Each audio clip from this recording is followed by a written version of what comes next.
Hey guys, welcome to the Small Engine Shop. Today we're going to be working on this Craftsman push mower, 21-inch body with a Briggs Gold 5.5 foot-pounds of torque engine. It'll crank if you spray it with some ether, but it won't crank on its own. So I'm going to pull the carburetor down, see if it's gummed up or stopped up or anything, and we'll go through, clean it out, clean the tank because the cap is missing the top piece. So I'm sure it's got some nasty stuff down in there. Stick around, we'll show you how it's done. So the first thing we're going to do, get this air filter out of the way, and that's pretty terrible. That should have been changed a long time ago.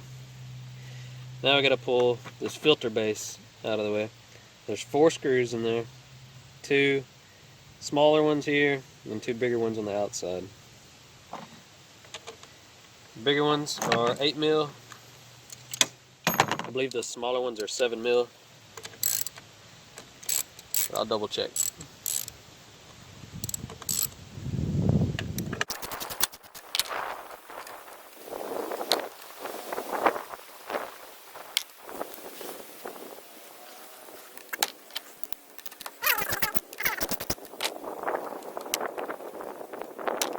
Pull that out of the way. On the back side, you're going to have a crankcase vent hose attaches there. It'll just slip off. And then there's your carburetor. Kind of just grab it and pull. It's just pressed onto the head. So once you pull it off, grab you some pliers, move your fuel line, clamp, and then grab some vice grips or needle nose vice grips if you got them, and clamp your fuel line off so you don't lose any fuel. Then wiggle your fuel line free.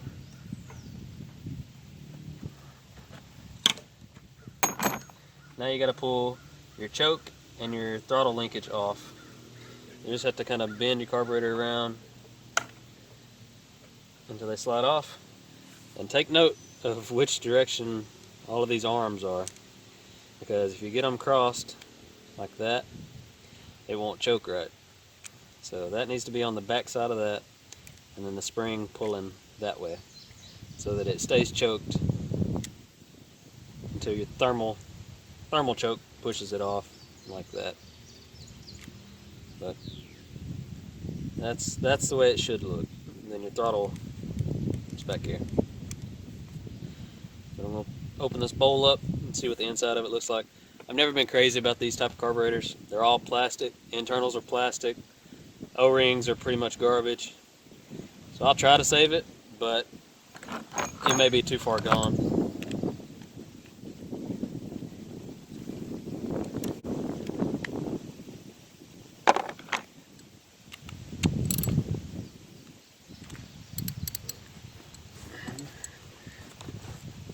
Have a little gas leak out.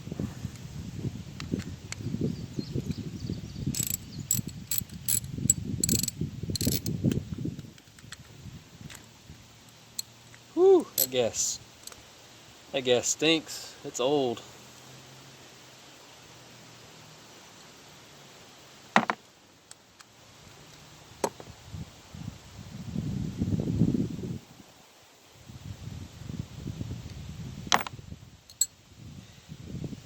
These bowls, once you remove those two screws there, the bowl's just kind of pressed in. So take a flathead, pry it under the ear, get a little separation, and pull it open. That was a lot of water. A lot of water inside there. Now you take your float pin, pull it out,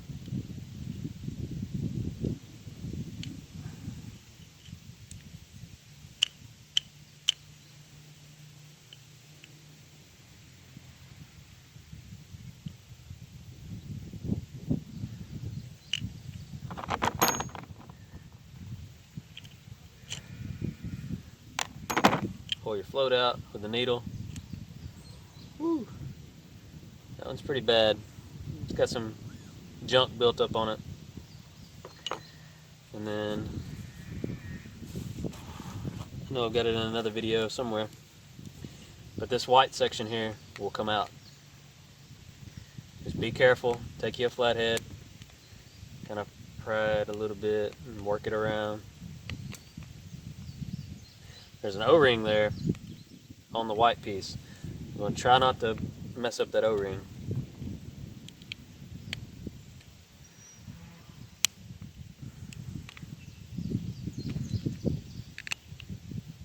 There we go, that may be the better way. So there's a little edge nipple sticking out there with a jet in it. Take your flathead, pry it under it, and then kind of pop it up. But there's some jets. You need to spray through those. Spray through this thing, clean it out good. And hopefully we can save this one.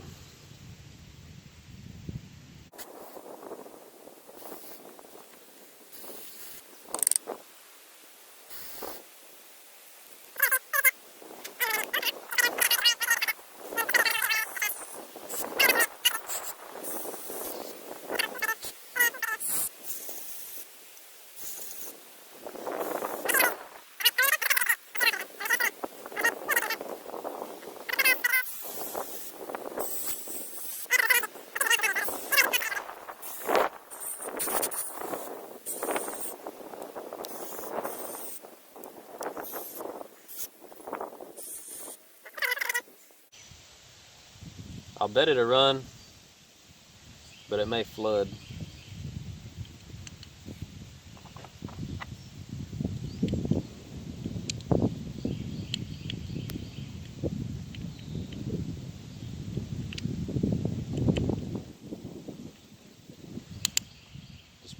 When you're putting it back together, you can just press that pin in there. See, it's moving pretty good. We'll try it and see what happens. Spray out the bowl.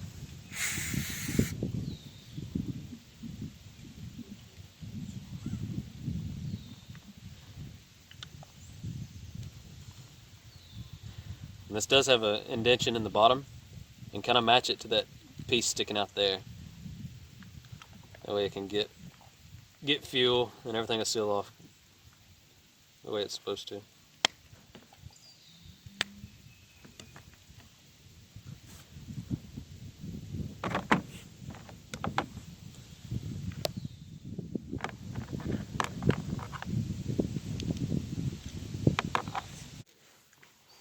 So we got to take, there's 3 screws in the top. They're 8mm. This one was already missing. So I'll pull this one out and this one out, and then the top will just lift off.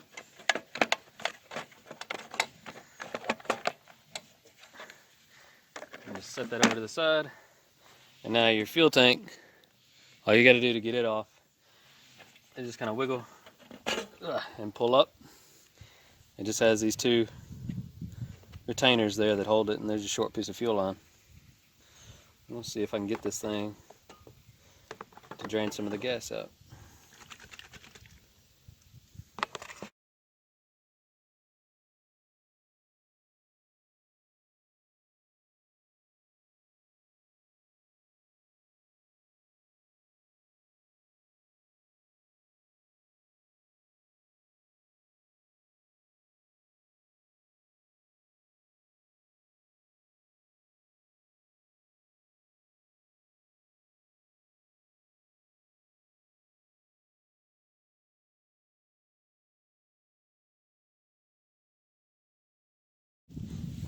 So after you get your tank flushed out really well, you can go ahead and just slide it back into these slots.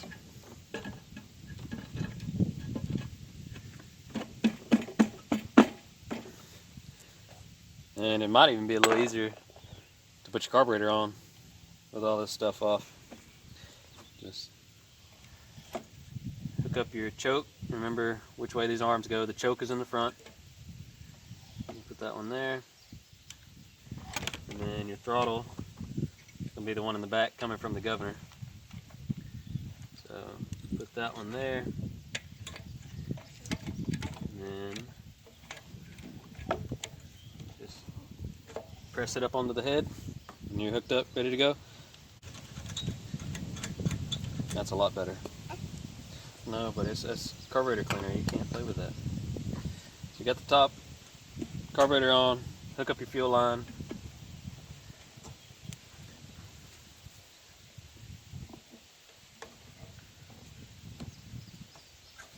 And put the fuel line clamp. Slide it down.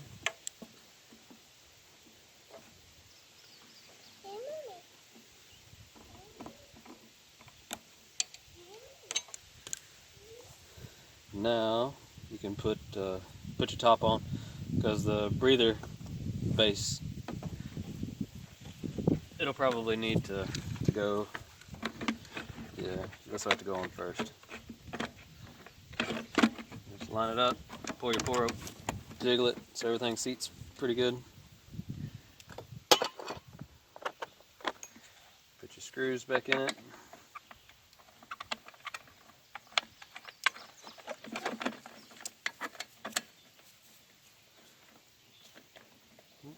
Hey bud, I'm trying to make a video.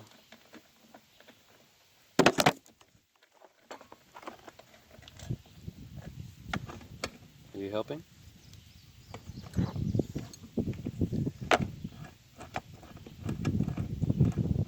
You want to stand over there so they can see you? You want to stand over here?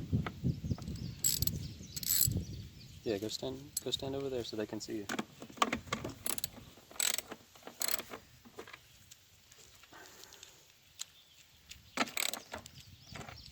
Yeah.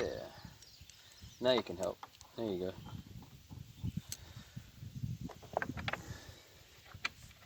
This would be a good time to clean the breather base.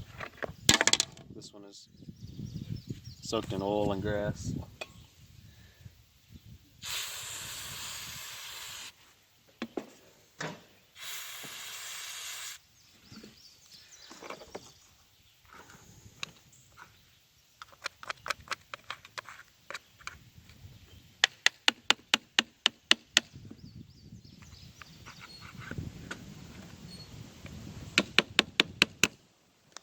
I'm gonna go clean that and I'll be back.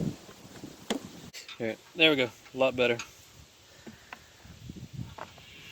Now, the two bigger screws went on the outside, so they go into this metal piece. The two smaller ones went in the inside, so they screw into the carburetor themselves.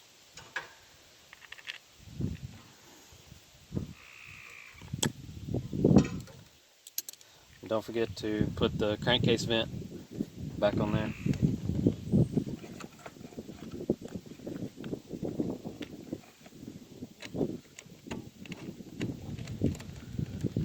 Getting these outer ones to line up, you may have to flex the metal a little bit or something. It's just thin sheet metal. It'll probably flex when you pull it off, so you may have to flex it to get it to go back on. Just push the filter base around until it grabs.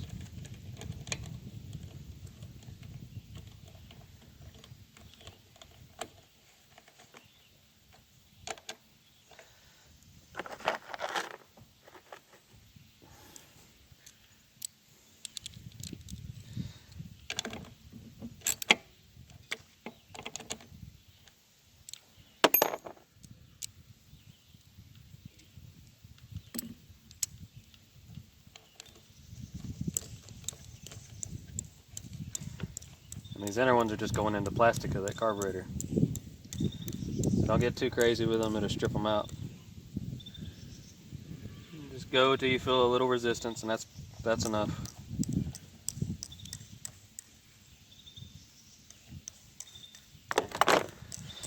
And I'm gonna fire it up for the first time with the breather off, because I don't have a new air filter here at home, and that's pitiful. I don't see how it ever ran in the first place.